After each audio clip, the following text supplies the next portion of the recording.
Hey up. Bloody hell. How is Lee today? He's fine, thank you. And Vicky? Good. Yes, I'm very well, thank you. Day. Yes, it is. Just for our new listeners, hopefully, out there, I'm Vickki Ridgway. I'm a litigation lawyer, and you are I'm Geraldine Watson, family law solicitor. fabulous, and together we are Lawfully Yours. I'm like, how do people decide at Yeah. like 18, 19, 20 to Don't- go, I'm going to go I've to said university this and before. do this, Yeah. and I'm like, fuck that. Just How do you fly know by the what seat of you your wanna pants do and for just. your life, yeah. They're like the honestly. guy from what's it? I know these are like little anomalies, but like the guy founded KFC when he was like 67 or something, didn't he? It's like Yeah. so just Yeah. try stuff, go just with say it. yes and just go and do Same different as us, things. isn't it? Yeah. Did it law later in life. Yeah. I was a month off my 40th birthday when I qualified. Really? Yeah, I Yeah. think that's wicked. It's just, you just don't kinda know find what you your want way, to don't do. you? And I'm good friends with one of my best mates is Gav Dilks, who's in recruitment Oh, and yeah, sort I of know like Gav. relative well known sort of on Yeah. the business network circuit. And we are always talking about stuff like this. And where we're both at now, if you'd said to us 12 months ago, that's what you'll be. Likewise, yeah. I don't know how people go, I've got this 5-year plan and I'm going to do that. I'm like, what? I'm like, I can't even Your look. 5-year plans to retire, isn't it? I'm like, I can't even look 5 days, let alone Yeah, 5 yeah. years. So If I can do it, what's your excuse? Yeah. Yeah. Everyone's got something that's holding them back. Yes. Absolutely. But the way I see it is the only limit is you. I've had Yeah. challenges Absolutely. every step of the way. Yeah. From when I was a kid all the way, even when I was applying for the GDL, I had challenges with the university because I did not have that undergraduate's degree Yeah. and I was doing a postgrad law. So I was given a certificate by the SRA, which is Academic Achievement Standing Award, which in essence means a mature student certificate. Right. DMU had never seen one of those, so they rejected my application. And I threw my toys at the pram and I cried at the walls and I effed and bleffed and did everything I needed to. And I thought, well, hold on.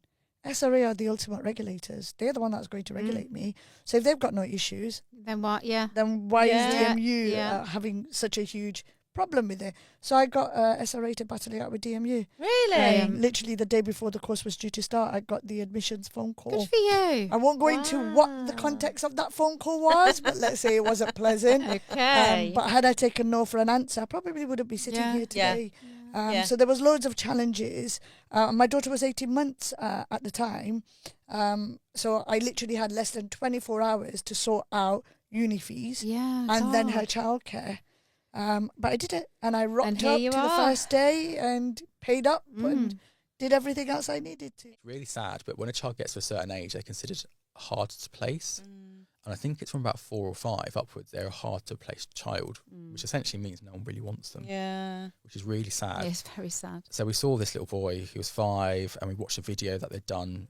And they always do these videos to try and make them advertise them more. So we watched this video and we thought, oh, right, that's the one. Yeah. But then we discovered his brother was on there as well.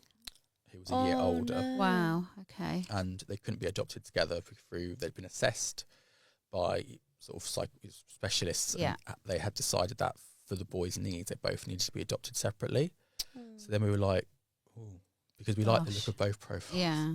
So, but then it was a very hard decision. But just through again talking it through with our social worker, we decided to go for our son that we have today. Yeah. And then we started the next part of the process, which is then swapping of details. So you get sort of by the end of the process, you have a massive file on you, which is Yeah. everything.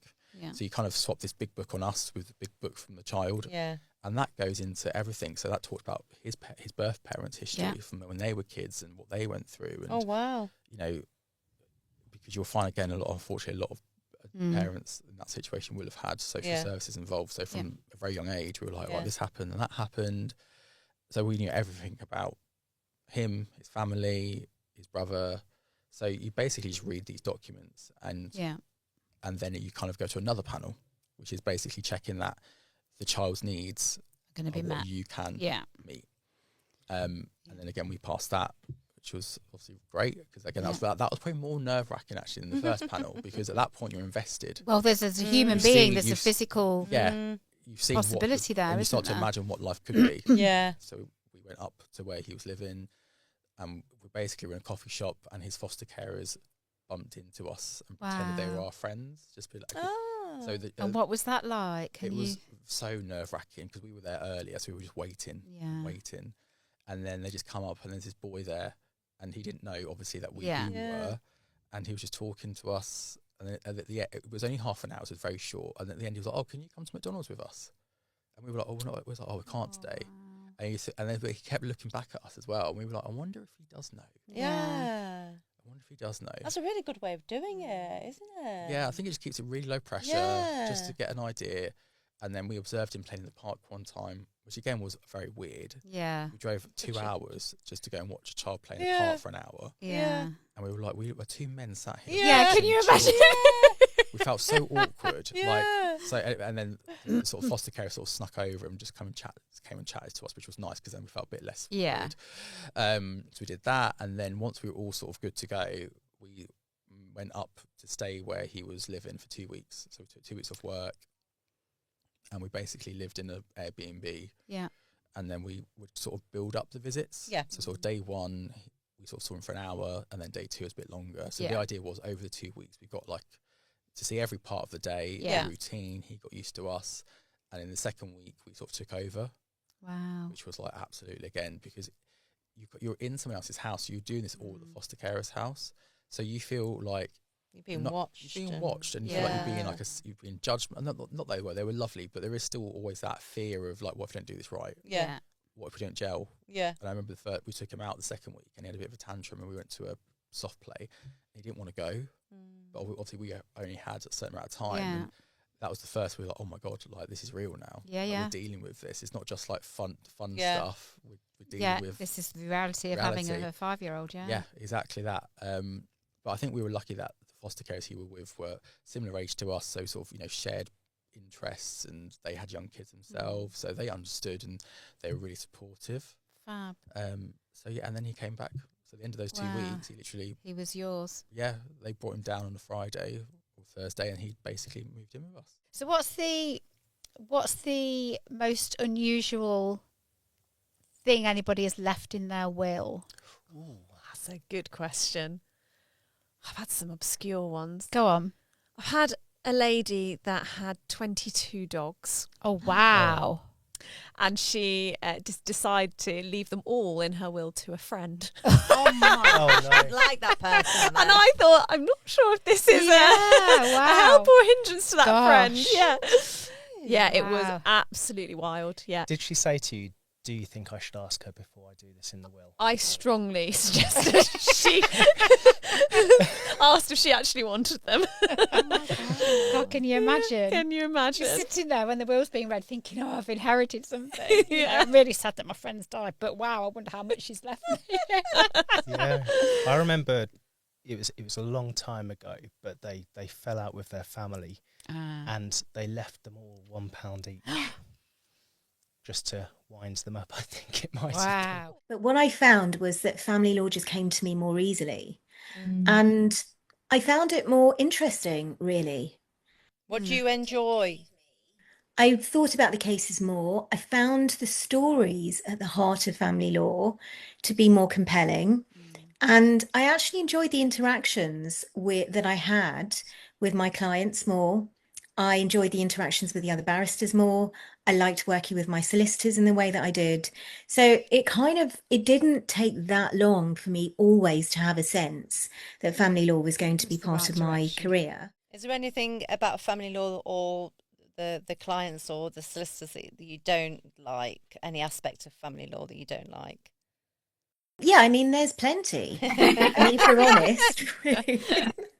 Don't name I don't anybody. like the way that I don't like it when I get papers last thing. I find that incredibly stressful to manage. Yeah. I think almost everybody I would like every single barrister in the world will say that as well. Yeah. I think it's really difficult when you're working. I think in private law in particular, there's a tendency for lawyers to take on their clients' cases as if they're their own. And I think that's an incredibly unhelpful feature of litigation. Yeah. And I also just think that family does tend to bring out quite disproportionate reactions in professionals sometimes. And I don't just mean the other lawyers, but I mean judges at times seem to be taking on an emotional burden that is not proportionate to the issues in the case. I think that family law, because it's so emotive, I think it can lend itself to like really difficult situations if people aren't very aware of actually how they're processing some of the stuff they're dealing with. I remember when my mum, she was diagnosed with dementia. We didn't know she had dementia.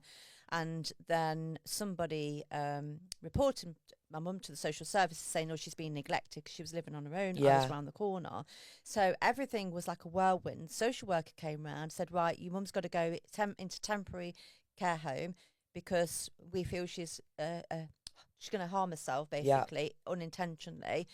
We had no say in it, absolutely no say in it whatsoever. We had no power of attorney. I remember going to the care home where they put her, and we had a meeting. There must have been about 10 people around the table, and they were saying to me and my sister, this is what's going to happen. These are the decisions we're making. Your mum now has to stay in a care home full time. And we were like, hang on a minute, wait, no, that's not going to happen. We're going to keep her at home and we'll look at, and they were like, no, the decision is ours because you don't have a power of attorney. Our decision, either we'll find a care home or you do. And I remember driving round, must have been every single care home in Leicester. Some of them were awful, just awful. Yeah. And then we managed to find a really good one, and she was there. But I was just so shocked at how they treated us.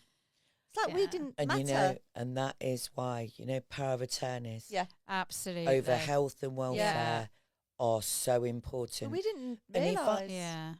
And when you do realise it's too late. Too late. Really makes me sad. Yeah, because, it did me. Your mum, really, would she have agreed to leave her home? Absolutely. No. She always said to us, the last resort. And when we went to see her the next day, she was so angry with us. So angry with us. You can't fight that. And especially, and that's what it's about. It's about knowing your rights. Yeah. And in terms of that, it's all about that. And I'd have challenged that to the hilt. South Africa, my family in South Africa were part and parcel. My uncle and my aunt were part and parcel of the anti-apartheid movement. So they spent time with Nelson Mandela. In fact, my uncle used to drive into what's called the Orange Free State. It's a state within the country where anybody who is not white could not leave or enter without appropriate paperwork at the time of the apartheid time. And Mandela used to sort of come in the front there with his cap. My uncle used to sit at the back and became the chauffeur, and he used to drive through. And these are the stories from my family. And Mahatma Gandhi, of course, when he left the United Kingdom, when he became a lawyer here, and he spent a short time in South Africa. My granddad was with him from my mother's side. Wow. And the famous scene where he comes out of the train and he rips up the pass. There were special identification documents that people who are non-white had to carry. And so granddad was then involved in the fight for independence in India and traveled with him to Delhi. So I've got a family both in India. This is fascinating. Who are involved in the political struggle and South Africa. And believe it or not, I have not entered politics. So that's quite funny. In fact, people often ask me why not. So I think the memoirs might be, hopefully, an inspiration for the next generation to come to say that, look, there's so much fun, there's so much satisfaction one gets when you serve humanity. Now, when I mean humanity, I don't mean I'm serving your community. Before you are born, before I'm born, before any of us are born, we are born in a pure state. Yes. We don't follow faith. Yeah. We don't follow religion. What we do is we follow the norms of societies around us. So if your parents were of a particular faith or particular culture, whatever the case may be, this is what you do. You follow it. Yeah. Isn't it funny that what we never had a choice at birth, that we took for granted from our parents and our siblings and all our relatives, we spend the rest of our life defending something that we never chose. Yes, it was given to us. Yeah. So I think what we need to do is we need to restore our common humanity. What is it that binds us? It's our common humanity. This is what we have to do. So I'm hoping that the memoirs of the book may inspire other people not to work for themselves, for their community, or have a very closed mind, but to say, this world is all us, you, me, all of us together. Absolutely. So let's work for the greater good of humanity. The thing that really kind of put a spanner in the works was a Deputy Assistant Commissioner wanted a full report drawn up about this case, undercover case that had resulted in the biggest consignment of heroin ever seized within the UK being delivered to me in a hotel. Oh my God. So it was worth millions. Anyway, it was a complicated case. It involved the DEA, the Drug Enforcement Agency from the States, the FBI, Regional Crime Squad from Scotland Yard, Customs and Excise as they were known then, and the Garda Síochána, the Irish police. And there was a bit of a willy-waggling going on amongst the bosses in all these organisations, as you get in a multi-agency operation sometime. So a Deputy Assistant Commissioner had asked for a full briefing report to be drawn up detailing everything that happened on that operation so he could go in fully armed into a meeting where he was going to go in and bat against these other agencies. That report was compiled, but unfortunately, the author of that report broke the golden rule of undercover policing, which is you never name an undercover operative. Oh. You only ever put their undercover number in the report. He put my real name throughout it. Oh, gosh. And then he printed it off, put it in a briefcase, took it out of secure police premises in an unmarked car, which he then, if he's to be believed, apparently on the way home, parked the car whilst he went shopping. And guess what happened? Got back to the car, it was gone. Broke him in. Oh my God. So the briefcase got stolen, the report was out. So now we've got the pre-existing plot to kill me, and my identity is undoubtedly in the hands of criminals. If those two things came together, then my life would be in grave danger. Yeah. So a decision was fairly hurriedly made that I had to be parachuted into witness protection. So, thank you very much for listening to us again today. I've been Vickki. And I've been Geraldine. And together we have been Lawfully Yours.